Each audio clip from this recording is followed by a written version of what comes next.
it has now been a full 20 years. 2005 was when they released this movie. So they're putting it back in theaters, and it's having a huge moment in theaters right now. I think it had like a $20 million weekend. And in general, for re-releases of movies, I wish theaters did this more often. And talk about a cool parallel. I'm sure everyone said this before, but Anakin ending up standing in front of Count Dooku with the red and blue lightsaber holding him at his neck not only looks really cool, gives a cool color contrast, but it also is metaphorically showing him at a crossroads between the light side and the dark side, literally holding one of each. And that they, since he is like pulling them apart, they like switch sides. Yeah. You know, they intersect with each other. That's so cool. We're going to do a draft of 3 items. We can either pick movies, Star Wars movies, or Star Wars characters. Or we could do both. If you want to take the time to do both. Or do like a lightning draft, so it'll talk about it a whole lot. Welcome to Backseat Directing, where we talk about movies, TV shows, comics, and more. We're your hosts, Andrew and Aaron. We put out new episodes every Monday and Thursday. And on this episode, we're going over Star Wars Episode 3, Revenge of the Sith. 3, 2, 1, action.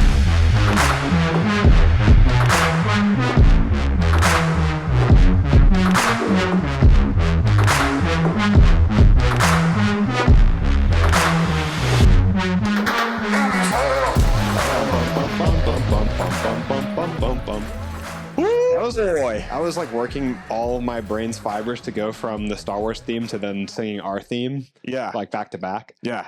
You did good. It came across. Yeah. You did good. I was thinking I was just going to start singing the Star Wars theme again. Okay. So we're here today because 20 years ago, they made a beautiful film called Star Wars Revenge of the Sith, Episode 3. Technically the 6th movie to come out in the series, but in chronology, the 3rd movie in the order. Me and Aaron are both big fans of Revenge of the Sith, and it has now been a full 20 years. 2005 was when they released this movie, so they're putting it back in theaters, and it's having a huge moment in theaters right now. I think it had like a $20 million weekend, which is one of the biggest box office returns for a re-released movie in theaters. And that's crazy considering huge movies like Avatar and Titanic have been re-released in theaters.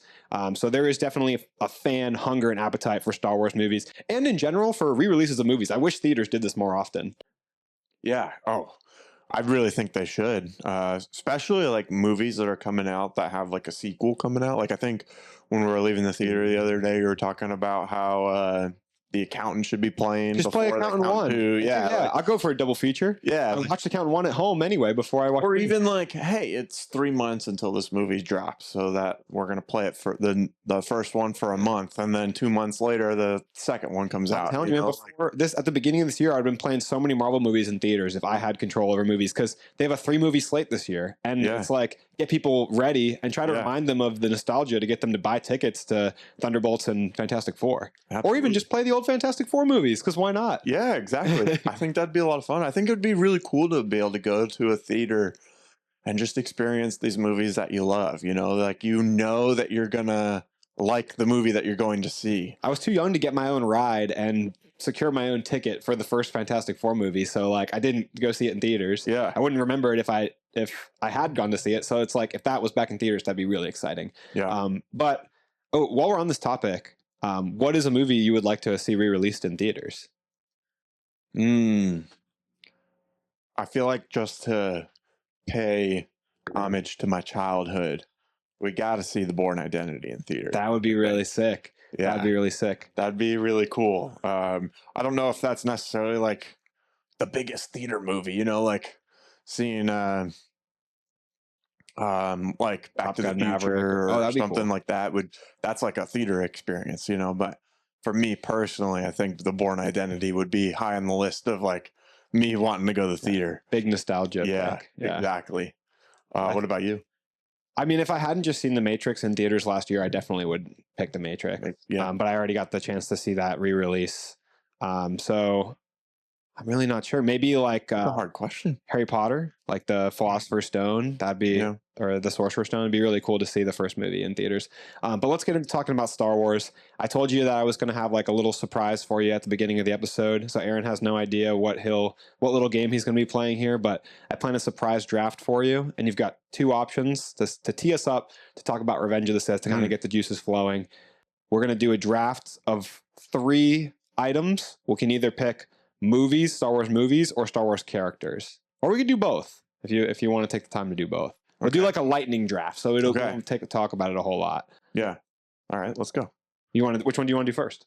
Oh, we're doing okay. So they're separate. So we'll do movies. Yeah, or are you going to draft a movie and I draft a character? That'd be lunacy. You've had dumb ideas before.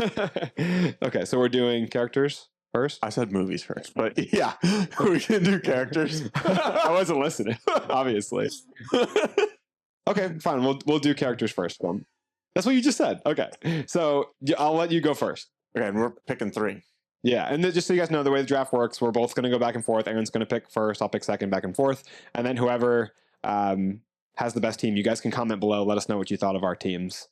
I'm going to take. I don't know if this counts as one character, but Anakin Skywalker, Darth Vader. If I had to pick one, Darth Vader. I was thinking in my head that if you picked one, I was going to pick the other one. That's like the fan favorite. That's like the easy dub. Yeah. Does it count as both, or do you only get one version? It's one person, realistically. Yeah. It's just it's a cool arc in fiction. So that's a really cool pick, and that's like the crux of our conversation here. Is this movie Revenge of the Sith is him turning? It built that character up so much that's why that's kind of like the no-brainer pick. I think a lot of people would choose. So I have second pick. It's any character in the Star Wars universe. I've got to go with my gut because I know you're going to take it next if I don't pick it. So if my first pick of I'm going to go Obi-Wan Kenobi. Yeah. That's the 2. That's the dynamic duo. When I just rewatched all these prequels, I rewatched episode 1 and 2 to get ready to see Revenge of the Sith in theaters. It's like their chemistry is so good in Attack of the Clones and Revenge of the Sith. Like the way that they just banter off each other, the kind of like older brother, younger brother, like they're a little bit competitive. Yeah. Their dynamic's so good. Their dynamic's fantastic. And Obi-Wan Kenobi is one of my favorite characters in fiction. Yeah. If I like I said, Darth Vader might be the no-brainer pick to get the audience sway, but Obi-Wan Kenobi is my favorite character in the whole Star Wars universe. Yeah. He has so much swagger, and Ewan McGregor is so good, especially when you watch Revenge of the Sith. Is like, hello there. Yeah. Like he oozes so much charisma, and I told Sierra too that I think he's the best actor in the Star Wars franchise. Every single movie, maybe not best actor, I don't know, I can't speak to that, but best performance in the Star Wars universe, I think, is Ewan McGregor as Obi-Wan Kenobi. I'm trying to think like who would compare, but yeah, I think that's... Who else does as good a job of acting as he does? Well, I don't want to like name characters right now because we're doing a draft, but we can talk about it later. For my next pick, I'll take Luke. Yeah, that's another audience favorite. Yeah. I mean, that's what we're trying to do, right? We can do 5 for this one. The movies, it's easier to do 3, but characters, it's easier to do 5. All right. So you took Luke. I took Luke Skywalker. Yeah, Luke Skywalker. It's gonna have a whole Skywalker family. Yeah, father son here. I think. I'm trying to think. Might be Yoda. I was gonna say Luke is probably in the most Star Wars. I was debating it too because Luke is in. I think that. Because he's in the third one, has a baby. Obi-Wan Kenobi's in a lot though.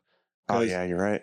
He's in 4. Yeah, and then he's a Force ghost in another movie. Yeah, another maybe 2 movies because he has a voice in Rise of Skywalker. Yeah, and then Anakin voice doesn't count. Darth Vader is in 6 movies. Plus, I think his voice is in Rise of Skywalker as well. Yeah. All right. Anyways, continue. He's up there. Palpatine's in a lot. He's got numbers. So then for my next pick, you already said his name. I'm gonna go Yoda at my number 2. Yeah. Yoda's iconic. I love Yoda.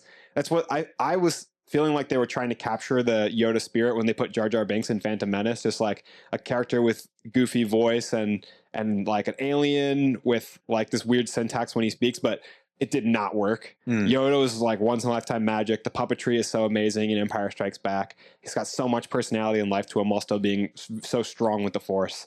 Yeah. Everyone recognizes Yoda too. Right. So much so that Grogu doesn't even get to go by his name half the time. He's just Baby Yoda. Exactly. All right, I'm going to go with Han Solo.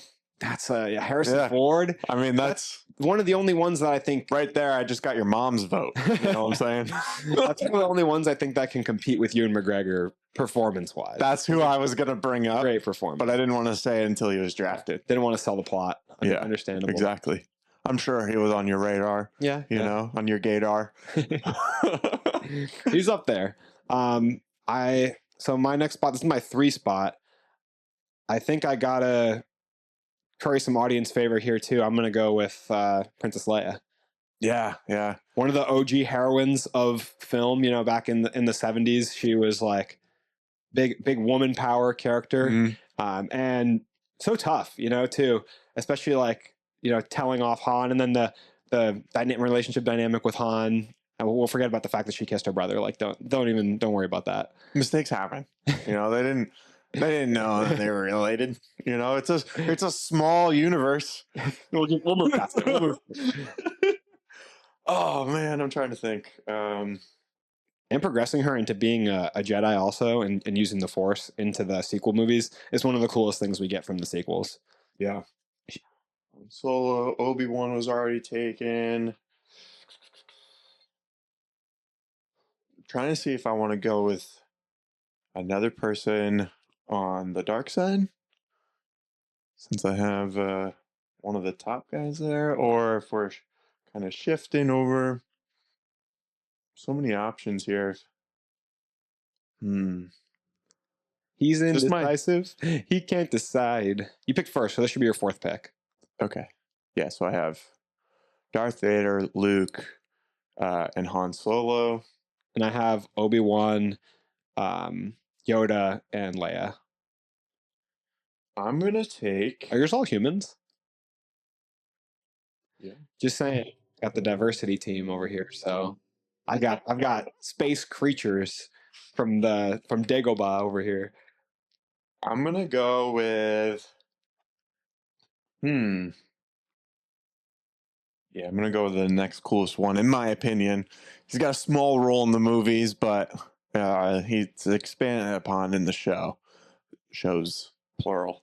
I'm gonna go with Darth Maul. Prequel junkie over here. Yeah, Darth Maul. What do you mean I have Luke and Han Solo? Yeah, but I feel like that's high for Maul. Yeah. Give me my. Oh, he's so cool. Give me the 4th spot. I'm gonna snap him up. Chewbacca. I'm gonna take Chewbacca. Yeah. I got some creatures. I got some space creatures out there. I had Han Solo, so like I didn't want to like. Yeah, that's another dynamic duo right there. Yeah. So this is my last one, right? I'm probably gonna take Watto. Ben Quadraneros. No, I'm gonna go with R2D2. A droid. Right out the game with a droid. Hey, don't underestimate a droid. Talk about dynamic duo. Got Anakin and R2D2. Nah, you want R2 and 3PO. That's a dynamic duo. All right. Well, I've been waiting to take this. I can't believe I'm getting it at the 5. I thought for sure you'd snap him up, but my final pick, I'm taking Mace Windu. Sam L. Yeah. Sam L. The only purple lightsaber in the verse. I feel like he just doesn't do that much. Yeah, but he's a badass. I mean, he is. Yeah, he's really cool. And I didn't pick this, but honorable mention for my team, Cal Kestis. If you don't know who Cal Kestis is, Ginger Jedi, played by Cameron Monaghan. He's from the video games, like the last Survivor. What is it? Jedi Survivor and Jedi Fallen Order or something like that. Mm-hmm. The games are really cool, but he has a dope lightsaber from, I think his name's Jaro Tapal. It's like he's got a dual wield lightsaber like Maul, but he like separates it and uses them as 2 blades. So he's super cool, and I love having a ginger Jedi because I'm a ginger. I was thinking too, like another honorable mention be the Mandalorian. Yeah, that's Pascal. That's Pedro Pascal. But he's not in any of the movies, so I figured we'll have him be an honorable mention. Let's wrap it up with the movie draft at the end. Hang on for the movie draft at the end so we can actually talk about Revenge of the Sith a little bit in our Revenge of the Sith review. Let's do it. Okay. So this is my favorite film in the franchise. Your favorite movie in all of Star Wars? Yeah. I think it's my second favorite after Empire Strikes Back. Okay. Empire, even going back watching it now, it's so much fun to watch a movie that feels like there was so much love in the craft and filmmaking of the movie, which of the 3 prequels, Revenge of the Sith, definitely I feel that craft the most. But I feel like the previous 2 get bogged down a little bit with the CGI, whereas in 2005, I think they had improved a bit in hiding the CGI and making it more like part of the story where it wasn't taking away your attention. Mm-hmm. But I do want to tell you guys, make sure that you like, subscribe, and hit the notification bell before I forget. But let's talk about the opening of Revenge of the Sith. Where better to start than the beginning? This movie starts out with Obi-Wan and Anakin in some TIE fighters well, not TIE fighters, but they're in spaceships. I don't know if they're what they are, X-Wings, whatever. I don't know the specific Star Wars ship names. I'm not that Shame deep, on you. not that deep in the lore. Shame on you. But they are trying to save Senator Palpatine because it appears that he's been kidnapped by Count Dooku and the Separatist leaders. So there's this huge space battle, which I think is in the atmosphere of Coruscant. It looks like at the beginning, and it's this epic sequence. It's somewhere I think between 10 and 20 minutes of just nonstop action at the beginning of this movie, full throttle. They do that their text crawl at the beginning, and then boom, it's like awesome epic Great way to CGI. open a movie. And it looks great. It is possibly the best looking thing in all of the prequels. It might be my favorite sequence period in the prequels. Like, it's either that or it's at the end of this movie, I think it's the Battle of Heroes, the lightsaber fight between Anakin and Mustafar. Yeah, on Mustafar between Anakin and Obi-Wan. One of those two is my favorite moment in the prequels, but this opening is a sick way to kick off a movie. And it's not just the visuals, because it does look really, really good, honestly. CGI honestly holds up so well. But it's also like they're showing you how Anakin has progressed in terms of his maturity, and showing you how he's kind of not necessarily outgrown Obi-Wan, but I feel like they even say it later in the movie. He's kind of surpassed Obi-Wan because he's had that raw power even in the previous movie, but he's upped his technique. And he says it to Count Dooku too, right at the beginning when he faces him. He's like, my power has improved so much fold since we last fought. So like Anakin is saving Obi-Wan's hide, and Obi-Wan almost dies in this part. He gets a couple of these little like spider insect droids on his ship, and Anakin has to like push them off because those droids actually kill R4 on Obi-Wan's ship. So Anakin saves his hide, and then he almost dies when fighting Count Dooku too.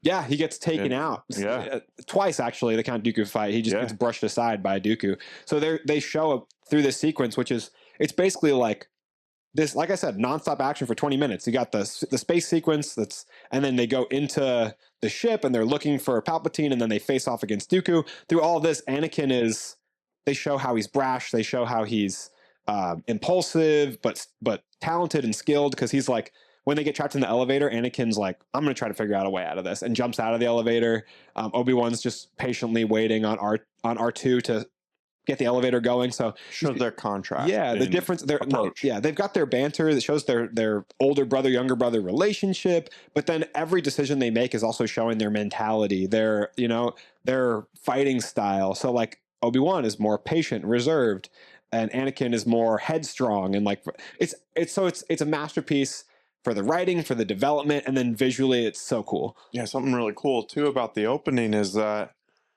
it like actually starts the story. And maybe you're thinking like, oh yeah, obviously. Well, in some movies they'll like have like a cool opening scene, but it's not necessarily connected to the main plot of the story. Yeah.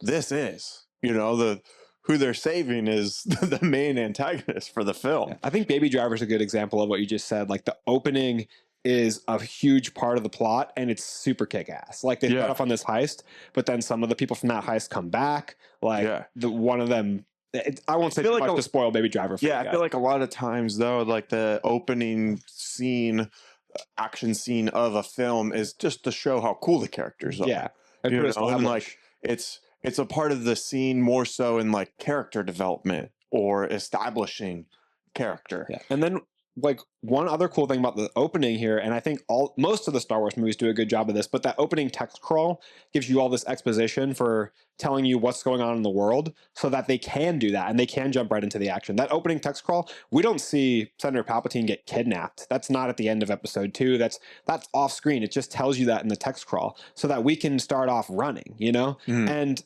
sure, they're leaning on the text crawl for exposition, but I don't really care because I just want the movie to start like I said, running on a good note. It works really well for the Star Wars franchise. Yeah, they do a masterful job of that. It just gives you all the context you need, and we get to go into it.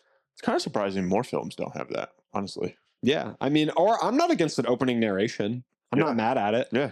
But that fight scene with Count Dooku is actually really great too. That they show you that they're stepping the choreography up like even another notch, because the lightsaber fight, even in going back to Phantom Menace, sets a high bar. It's fast paced. The Duel of Fates with one of my favorites. Yeah, super fast. Great song. But then this movie even kicks it up another notch. The choreography is elite. You've got Christopher Lee on there, probably 75 years old in this movie, just whooping ass as Count Dooku.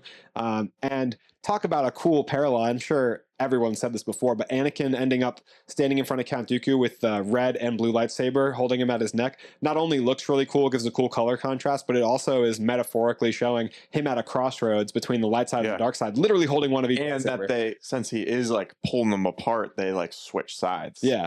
They intersect with each other. That's so cool. And they do this opening is a masterful opening of a movie.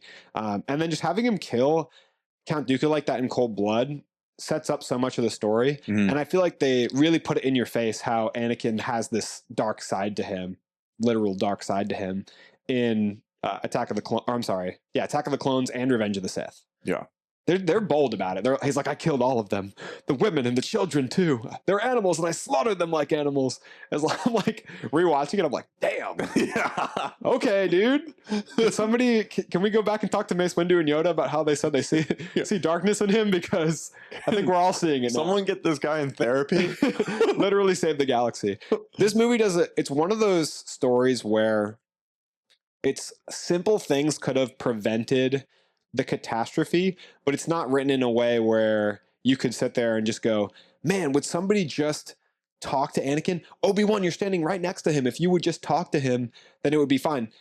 It's written a good way avoiding that. There's I nuance. think. Yeah, because it is written where I think if Obi-Wan was on Coruscant for the entire movie, I don't think Anakin would have turned to the dark side, because he actually was attentive to Anakin. And when he has that conversation where they part ways, he tells Anakin, I think really highly of you. They're just upset because they don't want Senator Palpatine to have too much influence. Trust me, if you're patient, then they will make you a master. And like he says the right things to Anakin. He knows he's a great mentor. Yeah. But the Jedi Council, in their arrogance, ignores all the signs and sends Obi-Wan on this mission to get General Grievous. And because they're separated, I think through no control of either of those two characters, because they're separated, leads to Anakin's downfall and lets the Senator isolate Anakin and take control over him. Now, when he turns really harsh. And that's one critique I would have about this movie, where they spend the entirety of Attack of the Clones just patiently doing this character development. It's like, yeah, if my mom was kidnapped and murdered, I might snap too, kind of like Anakin snapped in that moment. It's understandable how he could have a good heart but do something horrible. Like, and also the creatures he's killing, the Raiders. Yep. They're creatures to an extent. They're just humanoid creatures, so they're doing a really good job of blurring the lines. Yeah, humanoid creatures. Or I'm just saying they're humanoid shaped. It's not like he killed the younglings right there, but I think when their life. They're alive. They have feelings, personalities. I'm not saying they're individuals. I'm not saying it's not messed up. It's because it's very, especially what he specifically says. You thinking these other species are beneath you? It's so crazy too that he says the women and the children. You did not have to say that. Why? Oh my god, dude! But they're doing a good job of blurring the lines somewhat. But then in this movie, when the senator says, "I can help you with the ways of the dark side to save Padme, if you just help me and join the dark side," he goes from, I don't know, this isn't the Jedi way, to slaughtering children in like a quick beat. Like he whips around as like, for Padme, and just starts wiping younglings. I think that part is a little bit of, but I feel like that has been tormenting him for a while though. The dark side pull, you mean? Yeah, that, and like he's been wanting to slaughter younglings for some time now. Wasn't he having nightmares and stuff too for a while? He's having nightmares seeing Padme dying. Yeah, about her dying and stuff. And the council's not listening or, in his view, respecting him. He's, like you said, not with his moral compass of Obi-Wan. I just think I would... that's my like little critique in the character arc of Anakin Skywalker, because it is one of the great arcs of fiction. I just think if they cut the youngling scene out, like just let the corrupt clones maybe like do that.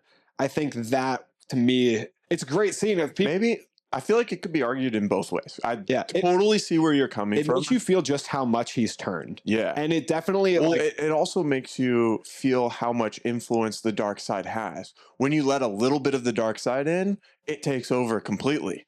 Like you can't have darkness with light. You can't just have a little bit. There's either light or there's darkness. That's one thing people hate about what was the recent show that we kind of like, The Acolyte. The Acolyte. Yeah, there's one thing they hated is a lot of Star Wars versus like good and bad. Yeah, but I don't always necessarily see it that way because there's obviously a lot of corruption amongst the Jedis. Right. You know, so I think it's a little bit more complicated.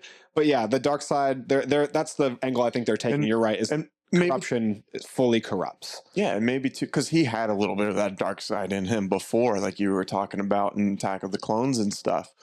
But like, maybe like the dark side too can affect people differently. You know, like he opened himself up to the dark side, you know, and then maybe because he did that and he finally made the decision to accept what he has to do, then it overflows and takes over his character, you know. But I think that's part of what makes it so good is that you can interpret it in both ways. Yeah. You know? I think that him just killing all the Jedi and helping execute Order 66 would have been enough villainy. But I do think the addition of the youngling scene really hammers home. You're like, he's gone. Like after that sequence, I'm not thinking Obi-Wan can save him. Yeah. You know, it's Obi-Wan's got to put him down, you know, and that's Obi-Wan's thought process. I guess they needed something that serious to have Obi-Wan not be willing to try to save him. Right. Because that's his brother, you know? Yeah. But you see even your brother slaughter children and you're like, yeah. I think right, Andrew, he might be too far gone. You're going to jail now. Like, what do you want me to do here? Save you? Come on. Obi-Wan is honestly the GOAT, though. Yeah. Honestly, my first pick I might be better than your first pick. Yeah, but if you won? If you went first, who won? If I won, obviously. Who won in the movie we're talking about? Oh, Darth Vader's still alive longer than Obi-Wan. Okay, but the thing is, Obi-Wan could have had him if he wanted to. He turned off his lightsaber. He said, "Peace be unto you." Biggest mistake he's made. He said, "Jesus, take the wheel." I mean, in A New Hope, he turns off his lights. Like he bows out. He surrenders. Yeah. So I think he could have had weakness. I think he could have taken him. Even in old age, I think Alec Guinness. I think he could have taken Darth Vader. Even then, I'm going to hold on to that belief. But it's not what happened. I think I might be the only one. But it's not what happened. Say that. You've seen the like fan remake of that scene, right? Oh, it's sick. It's so cool. Put it in the movie. Yeah, it's so cool. Retroactively put it in the movie. I don't remember how he ends up dying in that, but he put up a valor effort. Yeah, I think it's like they're fighting and then Obi-Wan looks to Luke and he like turns off his lightsaber and then Darth Vader just slashes through him and he like turns into a Force ghost. So still kind of the same ending. Yeah. Weak. Anyways. He was moving. Yeah. He was moving like prime Michael Jordan in that. That's such a good video. fan short. Yeah, because we don't get enough of integrating the use of the Force into fights. Even in the prequels, it's like a push. Yeah. They force push some droids and then they swing the lightsaber around. But it's like, I want to see it integrated in the way that it was in that video, where it's like you lightsaber throw, catch it, throw some crates at him, and then as the smoke of the crates clears, he's coming through the smoke swinging, like put the environment into the fight. Yeah. You want to talk about the fight on Mustafar now? Oh yeah, I think like it's the Battle of Heroes. It's one of the best fights in the whole Star Wars franchise. In fiction, really. Yeah. I think we did a fight scene draft as one of our first episodes on this podcast. Somebody picked that for sure. Episode 5 or something. You picked that? I want to say I did. I think Zach was there too, right? Yeah, Zach was there. It really could have been any of the three of us. Yeah. But that scene is the choreography. They talk about behind the scenes too, how Hayden was so masterful with learning the choreography that he would pick up lightsaber fights really quickly after just being shown it once or a couple times, and they really get their speed up. Him and Ewan are super in sync, and the behind the scenes videos of them doing the choreography for that are amazing. Yeah. And the fight traverses so many locations. They're on bridges, they're jumping on these little droids, they're going across the lava waterfalls behind them. But it still in some ways all feels grounded though. You know, like it all feels like, like they could actually be here. You know, they did such a good job of, because they combine CGI with miniatures with on-set stuff. So like they took every tool and trick in the book to make this scene. And then like you said, the two actors are so fast with the movement and precise that people are like, did they speed this up in post and stuff like that? And like, no, they didn't. That's just how they learned the fight. You know, I think they spent a few months just practicing that fight, you know, like. And we've talked about too how people have complained about the choreography in the prequels, but screw them. We love it. I don't see any of those complaints. And the thing about a Jedi too is they're in tune with the Force. It gives them the ability to anticipate things. They even talk about seeing the future many times in the prequels. Yoda and Mace Windu, they talk about the future being clouded by the dark side. So like thinking about a second into the future, they can anticipate their opponent's attacks, and that's why they can move so fast. I like that it turns into a dance in its own fight style. You know, like if you watch other different like disciplines of fighting, like they all look different. There's different techniques, you know, some look more artful, some are a little more rugged. Fencing is different than, you know, sword fighting. Like knights would fight differently than samurai. Yeah, so like it's cool that they kind of have their own style and like kind of rules in combat almost. Yeah, I think the scene looks great. I think the dialogue is fantastic. Like, Iconic dialogue. You've seen those mugs where it's like the first letter of Obi-Wan's like whole speech or whatever. My allegiance is to the democracy. Yeah, I think so. My allegiance is to democracy. No, I think it's Is it Republic? My allegiance is to the Republic, to democracy. Yeah, that there we sounds go. right. There we go. See, we got it eventually. You turned her against me. Yep. You have done that yourself. I hate you, liar.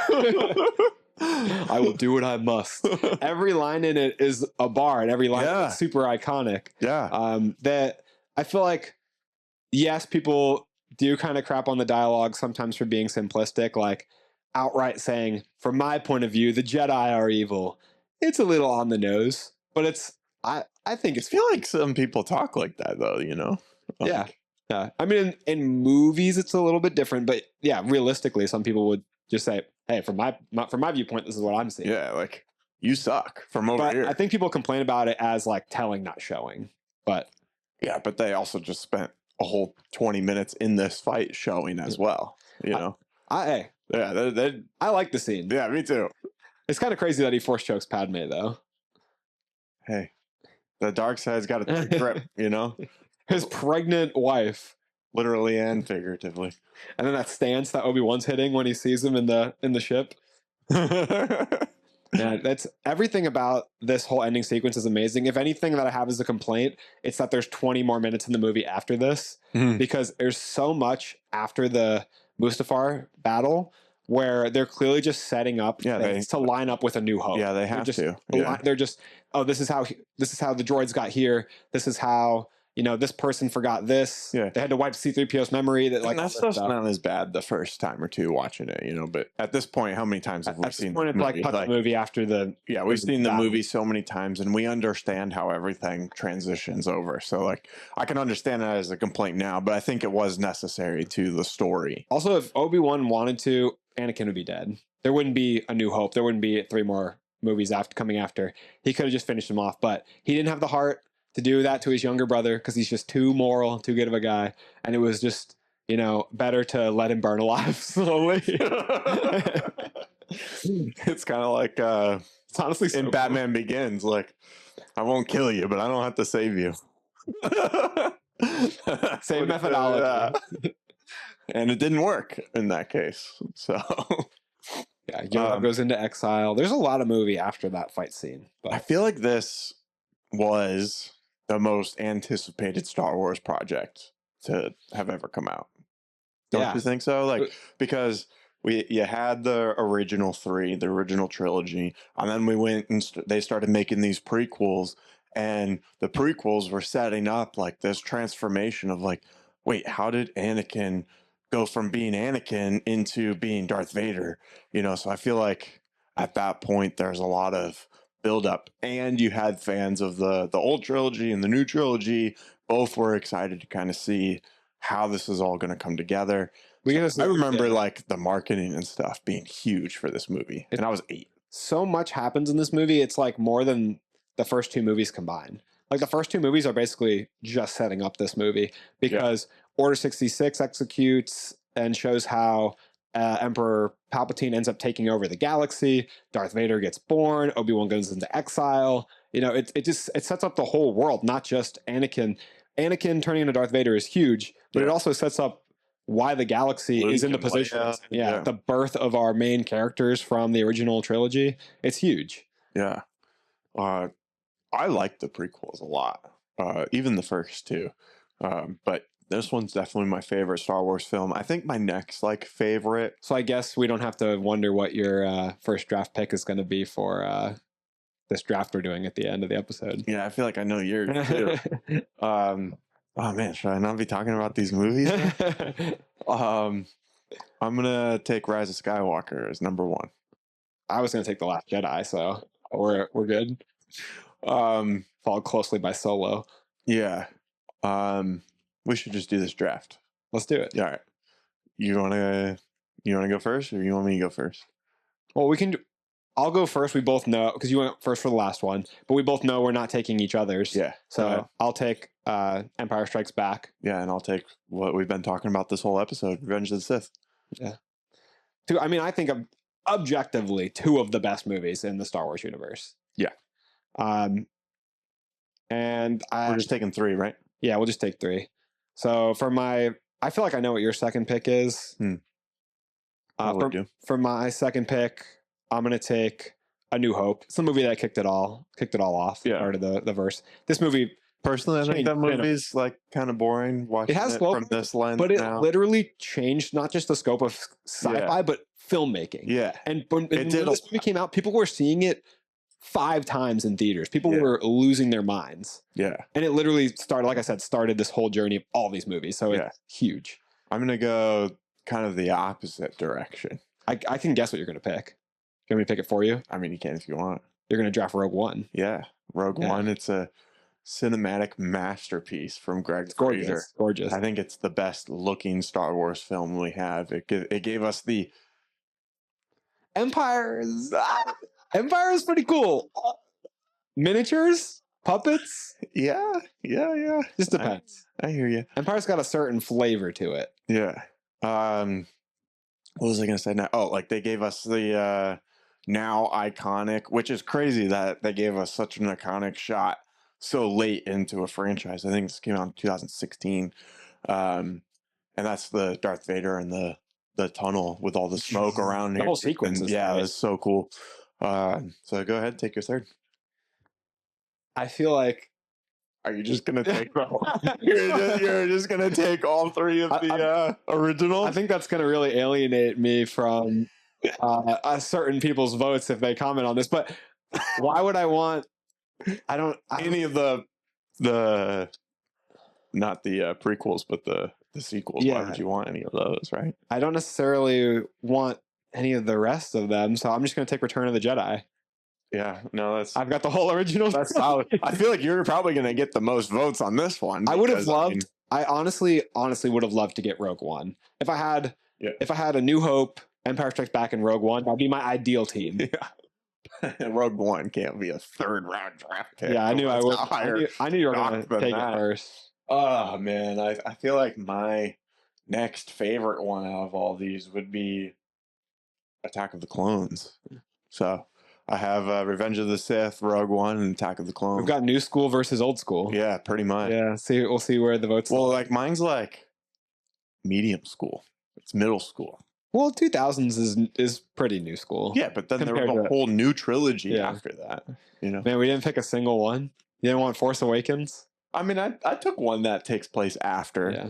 You know, and that's that Rogue One. But is there another one besides Solo and Rogue One? That's I don't think so. No, there's not. I got the list right here, but they are coming out with the Mandalorian film. Can I draft the Ryan Gosling Star Wars project that hasn't been released yet? No, you cannot. Well, if you can, if I can draft the Mandalorian movie. What do you think would have a bigger pull? What do you think? Mandalorian has a fan base already. Yeah, I was gonna say. For me, I'd be more excited for the Ryan Gosling one. Because I'm interested in the Mandalorian one. I mean, I really like season 1, and I like what they've done with the character per se. But the last 2 seasons didn't necessarily like lock me in, you know, as much as some people. But I think it's cool that they're making a movie. I want them to do that with some of the MCU shows. Mhm. You know, like give me a Moon Knight movie for goodness sakes. You know what I'm saying? Oscar Isaac, woo, on the big screen again. Let's go. That's what I'm talking about. Well, I'm really glad we got the chance to talk about it because this movie is just a whole lot of fun. Choreography is amazing. Music is amazing. The character design and their costumes are so cool. When Anakin and Obi-Wan take their cloaks off in that battle with Count Dooku, Anakin's wearing like all dark black and brown colors, and Obi-Wan's wearing his like lighter, like off-white kind of beige, you know, light and dark side parallels right there. I think every 8 to 13-year-old on the planet Earth has wished that it was socially acceptable to dress like a Jedi. Like, dude, I would rock that. Have any of us not had a lightsaber fight? And in some form or another, whether it's toy lightsaber, stick, whatever it is, all of us have pretended to have a lightsaber Who fight. doesn't know how to go? Who on earth has not done this? So sound design is incredible. I mean, you've got the blaster sounds, the lightsaber sounds. So you know how they did the lightsaber sound? They had some guy named Paul in the back going.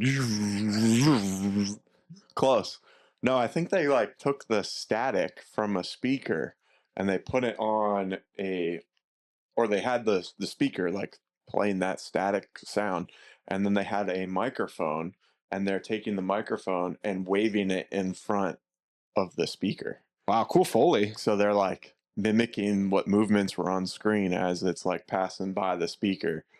Isn't that cool? That's sick. It's so film behind the scenes is so entertaining. Yeah, like the way they make sound effects and stuff is so cool, and it blows your mind because a lot of times it's something so simple, and you're like, oh, like that was probably computer generated, and it's like, no, they just took a orange slice and played it on a violin at their plucking like the string. Like, you know, like they have a PVC pipe attached to a guitar, and like that's how they got the TIE Fighter sound or something. Like they just took the sound of their cat at home and remixed it, like some random stuff. It's super cool.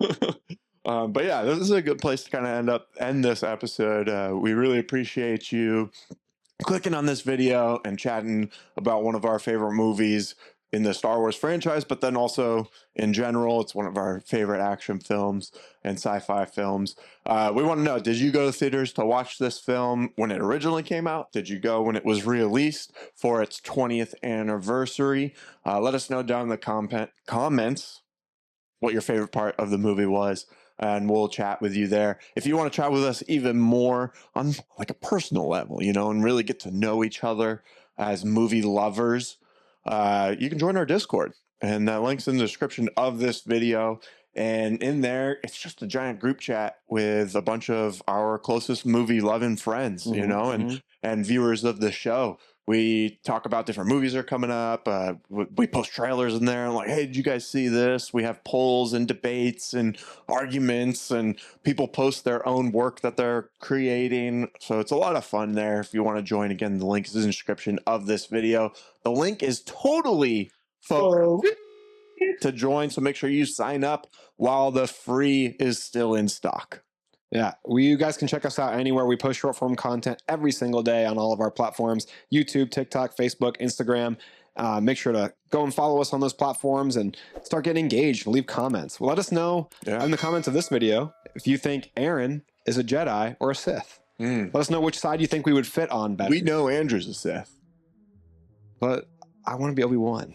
I want to be the heart of gold. I don't know if you have that heart though. You know, like there's a little bit of everyone always tells me anger. Everyone, I don't know what I'm giving off, but it's like when I ask people what element I would bend or who I would be in Avatar, it's like Zuko, fire bending. I'm like, what am I doing? Like, am I mean? It's the red hair, man. Like you just have like this aura of like hot. Well, I feel like people always think I'm a bad guy or something. Yeah.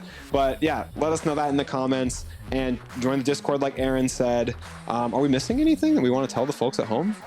Let us know if you guys want to see more Star Wars content. Thank you for watching this video with us, and that's a wrap.